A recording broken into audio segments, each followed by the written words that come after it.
आज लग रहा है सालों बाद मैं क्वेश्चन आंसर की वीडियो बना रही हूँ। अब आपके इतने सारे सवाल एंड डाउट्स आ रहे थे तो सोचा क्वेश्चन आंसर की वीडियो में सारे सवालों के जवाब दे करके क्वेरी सॉल्व कर दी जाएगी। देखो वैसे क्वेश्चंस आपके बहुत सारे आए थे पर मैंने कुछ क्वेश्चन समाप्त कर लिया है जो मोस्टली आस्क्ड क्वेश्चन थे मेरे चैनल पे। सो रिसेंटली जब मैंने वीडियो पोस्ट की थी जिसके अंदर मैंने अपना फर्स्ट अल्ट्रासाउंड कराया था एंड फैमिली में रिवील किया था अबाउट माई प्रेगनेंसी, तो उस वीडियो के नीचे मुझे बहुत सारे कॉमेंट आए थे कि झूठ बोल रही है, घर वालों को नहीं पता होगा, उन्होंने तुम्हारी वीडियो नहीं देखी, उन्होंने तुम्हारा व्लॉग नहीं देखा, उनको कैसे नहीं पता। जब मैंने कहा कि मेरे घर वालों को नहीं पता मेरी प्रेगनेंसी के बारे में, तो उस टाइम उनको नहीं पता था क्योंकि मैंने मेरी प्रेगनेंसी अनाउंसमेंट वाली जो फर्स्ट वीडियो थी जब मैंने प्रिंस को बताया था कि मैं प्रेग्नेंट हूँ वो मैंने लाइव नहीं किया था। और मैंने उस वीडियो में भी बोला था कि इस वीडियो को मैं मे बी 2-3-4 महीने बाद लाइव करूंगी। और उसके कुछ दिन बाद मैं दिल्ली गई, मेरा अल्ट्रासाउंड हुआ एंड तब मैंने बेबी की हार्ट बीट सुनी, मुझे कंफर्मेशन मिल गई थी कि हाँ हेल्दी अच्छी प्रेगनेंसी है। तब मैंने घर वालों को बताया और उनको बताने के भी काफी दिन बाद मैंने अपनी फर्स्ट प्रेगनेंसी अनाउंसमेंट वाली वीडियो लाइव की, उसके बाद दूसरी अल्ट्रासाउंड वाली वीडियो लाइव की। अब देखो मेरी वीडियो शूट बहुत पहले हो जाती है, उनको एडिट करने में टाइम चला जाता है एंड मैं सही टाइम का वेट कर रही थी। अब आप मेरी बर्थडे वाली वीडियो देखो ना, मेरा birthday 2nd week of March में आता है, लेकिन मैंने बर्थडे वाली वीडियो कब लाइव की थी? अप्रैल में। तो इसका मतलब ये थोड़ी ना है कि मेरा बर्थडे मार्च में नहीं था, अप्रैल में। जिस तारीख को वीडियो लाइव होती है वीडियो उस दिन शूट नहीं हुई होती है, वीडियो शूट महीने पहले हो जाती है। अक्सर हैंड एडिटिंग में कम से कम हफ्ता 2 हफ्ता कभी कभी लग जाते हैं। आप देख रहे हो ना बी नेचुरल की एडिटिंग कैसी होती है, टाइम टेकिंग होती है। सो गाइस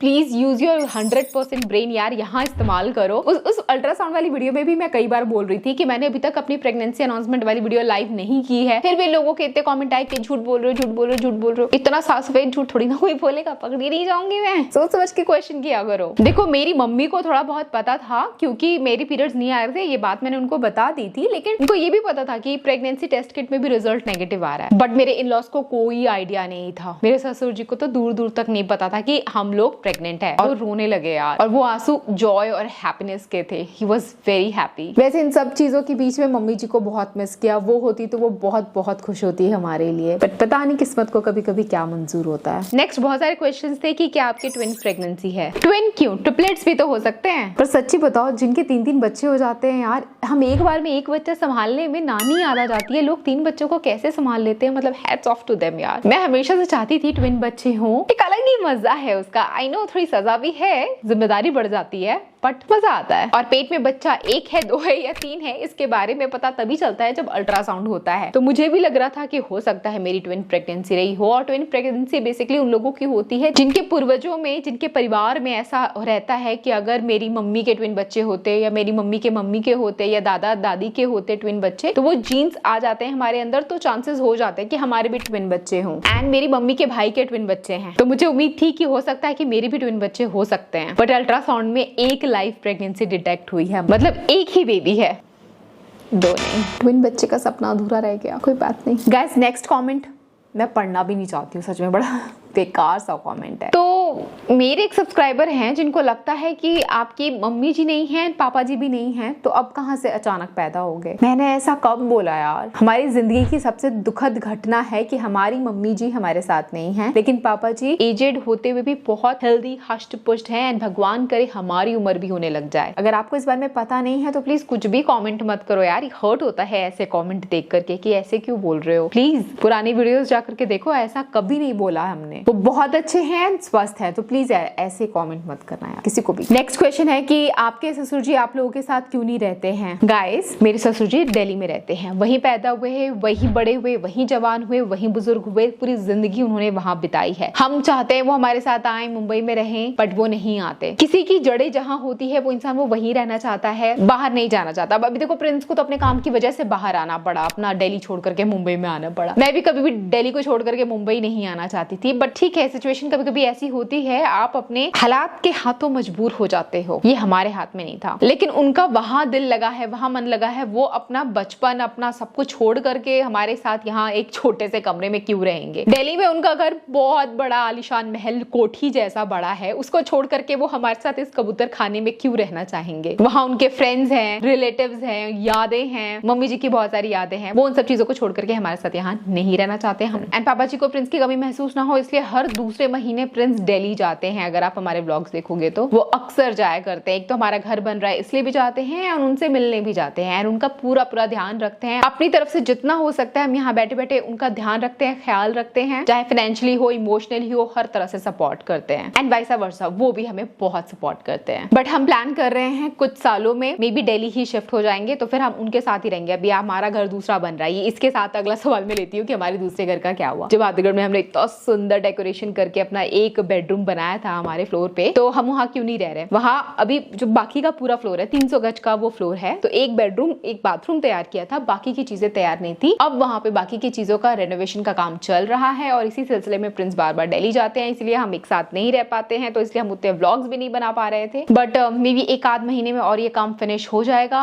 एंड मैं अपनी डिलीवरी तक मे बी यहाँ वेट करूंगी और उसके बाद मेरा तो मन है कि मैं वहीं जा करके शिफ्ट हो जाऊं, क्योंकि वो घर बहुत आलीशान सुंदर महल जैसा बन रहा है। And I miss Delhi, I love Mumbai but I miss Delhi. तो भाई मेरा तो मन है वहां शिफ्ट और सेटल होने का उन्हीं के साथ। अभी देखो प्रिंस मानते नहीं मानते, वो कभी उनका हाँ कभी ना चलता रहता है, तो we are very confused about this. Actually he is confused, I am not. Next बहुत इंटरेस्टिंग क्वेश्चन है, what is your YouTube income? कोई भी क्वेश्चन आंसर की वीडियो बनाओ, ये क्वेश्चन तो हर यूट्यूबर से पूछा जाता है कि आप यूट्यूब से कितना कमा लेते हो। बहुत पेचीदा सवाल है। यूट्यूब के इनकम कभी भी फिक्स नहीं होती है। आज इतना है तो कल उतना होगा, तो परसों में भी कुछ भी नहीं होगा। घर के खर्चे अगर सिर्फ यूट्यूब के भरोसे निकालने के लिए आप बैठ जाओ तो आपको दोस्तों से उधार मांगना पड़ेगा। तो आप सिर्फ यूट्यूब पे ट्रस्ट नहीं कर सकते हो जब तक कि आपके मिलियंस में व्यूज ना आ रहे हो लॉन्ग वीडियोस पे। शॉर्ट्स पे आपके कितने भी मिलियन व्यूज आ जाएं, शॉर्ट्स पे आपको मिलती है सिर्फ 54। शॉर्ट्स पे कोई अर्निंग नहीं होती है। शॉर्ट्स हमारे के बहुत चलते हैं, बहुत अच्छे व्यूज आते हैं, लेकिन उसके अंदर क्योंकि एड्स नहीं आती तो शॉर्ट्स से कोई अर्निंग नहीं होती। लॉन्ग वीडियोस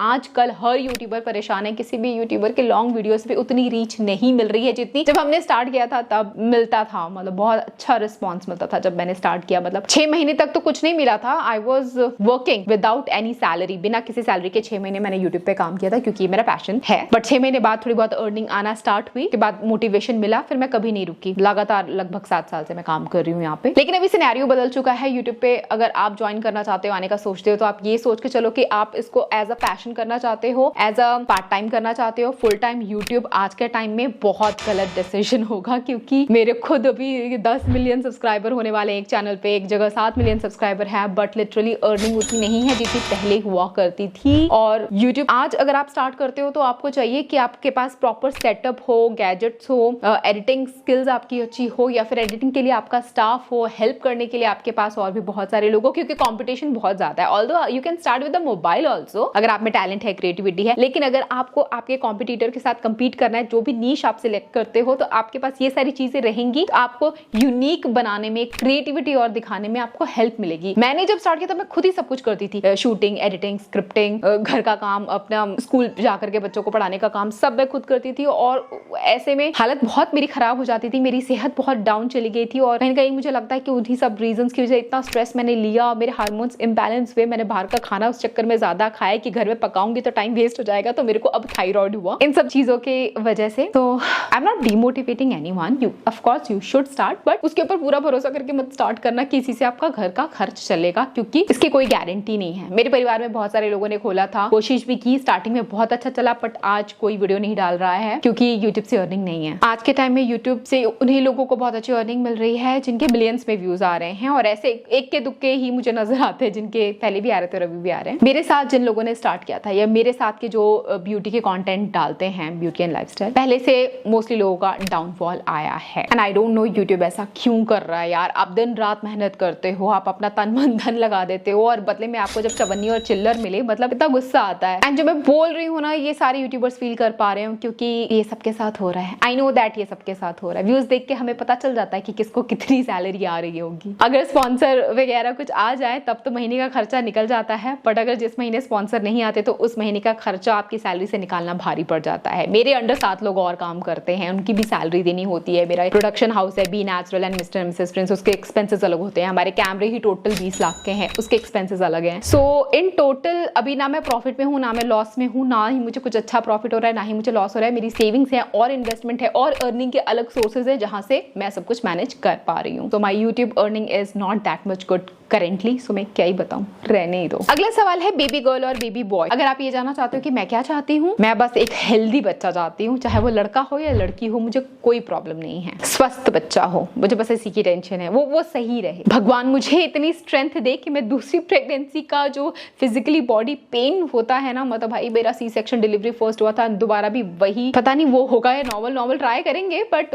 ज्यादातर मैंने देखा है जिसका पहला सी होता है उसका दूसरा भी सी होता है। तो भगवान मुझे इतनी शक्ति क्षमता दे कि मैं दोबारा से वो पेन झेल पाऊं, क्योंकि आपको पता है मैं बेड से उठ नहीं पाती थी बिना किसी के सहारे, वॉशरूम तक मैं अकेली नहीं जा पाती थी। और ये सिर्फ मैंने, हर वो महिला जिसकी डिलीवरी सी सेक्शन के थ्रू होती है, इमोशनली, मेंटली, फिजिकली हर तरीके से ड्रेन्ड आउट हो जाती है यार। हमारे में इतनी शक्ति नहीं बचती है कि हम एक करवट भी ले पाए, और ऐसे में आपको बच्चे को फीड भी कराना है, हालत बहुत खराब होती है ऐसे में। प्लीज, मुझे तो बहुत सपोर्ट मिला मेरी फैमिली का, पर आपके घर में कोई प्रेग्नेंट महिला है तो प्लीज उसको बहुत बहुत हेल्प और सपोर्ट और प्यार की जरूरत है यार। एक बार बच्चा आ जाता तो सब लोग बच्चे से बहुत ज्यादा प्यार करते हैं, लेकिन माँ को भूल जाते हैं। माँ सोच भी नहीं सकते उसके दिल पे क्या गुजरती है, ठीक है। तो प्लीज प्रेग्नेंट औरतों का थोड़ा ध्यान रखा करो। जब तक वो प्रेग्नेंट होती है तब तक तो ध्यान रखते हो, लेकिन डिलीवरी के बाद और ज्यादा ध्यान, केयर, अटेंशन की जरूरत होती है, तो please help her. Next question है कि भिखारी से शादी क्यों की? कोई सवाल है? अच्छा, ये सवाल किसके लिए है? मैंने भिखारी से शादी की या प्रिंस ने भिखारी से शादी की? पता नहीं। देखो, मुझे लगता है कि ये सवाल इसलिए आया क्योंकि मैंने अपने होम टूर वाली वीडियो में बोला था कि जब मैं आई थी मुंबई तो हम लोग कुछ नहीं लेके आए थे, कुछ नहीं था मेरे पास, बेड भी नहीं था, अलमारी नहीं थी, टीवी नहीं था, कुछ नहीं था। तो लोगों को लगा कि कुछ नहीं था तो मतलब क्या भिखारी हो गया? अच्छा खासा कमा तो रहे थे, यस, अच्छा खासा कमा रही थी, मतलब टीचिंग प्रोफेशन में जितना मिलना चाहिए एक नर्सरी टीचर को उतना अच्छा मैं कमाई रही थी। देखो, अभी ज्यादा डिटेल में समझाऊंगी तो टाइम बहुत वेस्ट हो जाएगा, वीडियो और लंबी हो जाएगी। इन शॉर्ट मैं बताती हूँ कि मैं जब मुंबई आई मेरे अकाउंट में थे सिर्फ 20,000 रुपए, ठीक है, और फ्रेंड्स के पास भी कुछ ज्यादा पैसे नहीं थे, वो अपना थिएटर वगैरह करते थे, एंड थिएटर में आपको एक्सपीरियंस अच्छा मिलता है, लोगों की तारियां मिलती है, तारीफ मिलती है, पर पैसे नहीं मिलते, वहां भी चिल्लर दिए जाते हैं, बहुत कम पैसे मिलते थे, ठीक है। घर से जो पॉकेट मनी मिली वो मिली। He was not stable, I was still working as a teacher. Nursery teacher की सैलरी भाई कितनी होगी, स्टिल आई वॉज गेटिंग 20,000। हम चाहते तो यहाँ वहां से हेल्प मांग सकते थे, बट नहीं मांगना था क्योंकि ईगो बहुत था कि किसी की हेल्प नहीं लेनी, खुद से अपना आशियाना बनाना है। और जब मुंबई आए तो भाई अपना खुद का घर ही नहीं था, तो मैं इतना सारा सामान लेके आके करूंगी भी क्या, है ना। तो पहले तो किराए के घर में रहे जहाँ प्रिंस अपने फ्रेंड्स के साथ रहा करते थे। तो वहाँ उस रात को उन्होंने अपने फ्रेंड्स को बोला कि भाई रहने दो, खाली कर दो। एक रात हमने वहां बिताई फर्श पे, एक वो डाल करके, वो गद्दा नहीं होता 300-400 का जो गद्दा आता है, वैसा कुछ गद्दा ऑलरेडी था वहाँ पे, वहाँ हमने एक रात बिताई। अगले दिन उन्होंने रेंट का घर दूसरा देखा, वहाँ हम शिफ्ट हुए। वहाँ का रेंट 7,000 के आसपास था, सिर्फ एक कमरा था, एक किचन था और कुछ भी नहीं था, ना हमारे पास गैस, चूल्हा, बर्तन, टीवी, मतलब कुछ भी नहीं था। हमारा मेन मकसद ये था कि फटाफट से मैं अपनी जॉब के लिए ट्राई करूं, क्योंकि प्रिंस जिस काम के लिए आए थे उसमें तो टाइम लगने वाला था, पता नहीं कितना, महीना, 2 महीना, साल, 10 साल, या जिंदगी। एक्टर की फील्ड ऐसी ही होती है। आप आओ मुंबई, लाखों लोग आते हैं यार, हर किसी को काम थोड़ी ना मिल जाता है, तो वो मिले ना मिले कुछ पता नहीं, कोई भरोसा नहीं, वो तो रिस्क था। पर मुझे तो पता था, मैंने तो टीचर ट्रेनिंग कोर्स कर रखा है, मैंने बीएड किया है, एमकॉम किया है, एंड मेरे पास अच्छा खासा टीचिंग एक्सपीरियंस भी था, तो मुझे पता था कि मेरे को कहीं ना कहीं जॉब मिल जाएगी। I was very passionate about my job. मैं बच्चों को पढ़ाने के लिए मुझे बहुत अच्छा लगता था, बहुत मजा आता था, एंड मेरा मेथड ऑफ टीचिंग भी बहुत डिफरेंट हुआ करता था, जो कि मेरी प्रिंसिपल एंड एचआर वगैरह सब बहुत अप्रिशिएट किया करती थी। तो मुझे फुल कॉन्फिडेंस था। बहुत जगह मैंने जॉब के लिए ट्राई भी किया, लेकिन जॉब मिल नहीं रही थी जैसी मुझे चाहिए थी। जो मिल रही थी वो सैलरी पता कितना दे रहे थे, 3-4-5 हजार। नर्सरी टीचर की सैलरी इतनी ही दे रहे थे वो लोग। मैंने प्राइमरी क्लासेस के लिए भी ट्राई किया, बट मेरा एक्सपीरियंस नर्सरी के बच्चों के लिए था, तो फिर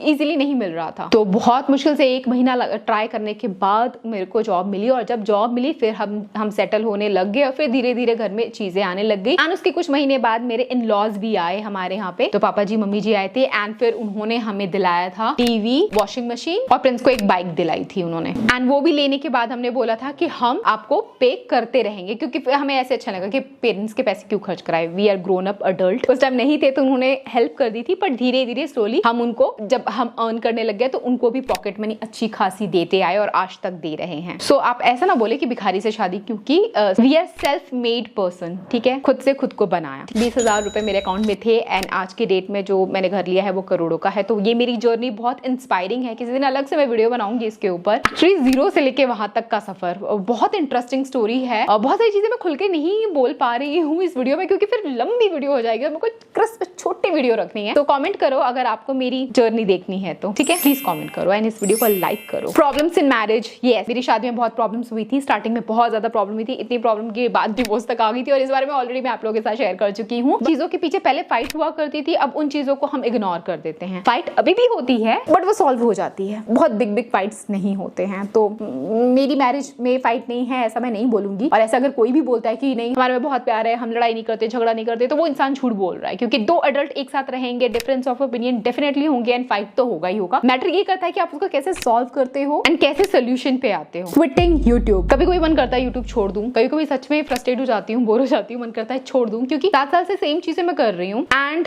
एक टाइम के बाद आपके पास कहने को कुछ रह नहीं जाता। मैं कितना ही पीरियड्स है गर्ल्स टॉक और ब्यूटी की वीडियो बना लूंगी, मैं थोड़ा फॉर्मेट चेंज भी करना चाहती हूँ। इसलिए मैंने डिफरेंट चैलेंज वीडियोस भी किया, जैसे सड़कों पे कॉन्डम बेचना एंड और भी मैंने किया है। शायद लाइव नहीं हुई होगी तो मैं पहले ही नहीं बताना चाहती आपको। तो मैं डिफरेंट चीजें ट्राई कर रही हूँ, पर मुझे नहीं पता मेरी ऑडियंस उस चीज को प्यार देगी या नहीं देगी। पर मुझे इतना पता है कि जो मैं अब तक करती आई हूँ वो मैं दिखाऊंगी तो आप बोर हो गए, आप देखना नहीं चाह रहे होगे, इसीलिए डाउनफॉल आ जाएगा। तो मुझे कुछ अलग ट्राई करना होगा, लेकिन वो अलग भी आप एक्सेप्ट करोगे नहीं करोगे प्लीज कमेंट करके बता दो यार। क्विट करने का मन करता है और मैं कर भी दूंगी क्विट, मैं जिंदगी भर नहीं करना चाहती हूँ। सो मे बी 1 साल 2 साल और मैं ट्राई करूंगी यूट्यूब, ठीक है। मेरा मन क्या वो पैशन मेरे अंदर बरकरार रहा तो ठीक है, नहीं तो मैं 1-2 साल बाद आई विल क्विट यूट्यूब। ठीक है यार, जितना अर्न करना था कर लिया, अब रिटायरमेंट ले लूंगी और मस्त ऐश करूंगी। और जो जो चीजें मुझे अच्छी लगती है, बच्चों को पढ़ाना, मैं मे बी किसी स्कूल में जॉब ज्वाइन कर, नहीं जॉब मैं स्कूल ले सकती हूँ, आई कैन हायर स्कूल, मतलब छोटा बच्चों वाला नर्सरी जैसे स्कूल ले लूंगी एंड वहाँ एक स्टाफ रख लूंगी, वहाँ की प्रिंसिपल बन जाऊंगी एंड मैं वहाँ बच्चों को मेरी डिफरेंट मेथड ऑफ टीचिंग है, मैं उससे टीचर्स को इंस्पायर करूंगी बच्चों को पढ़ाने के लिए। ऐसा कुछ कर सकती हूँ मैं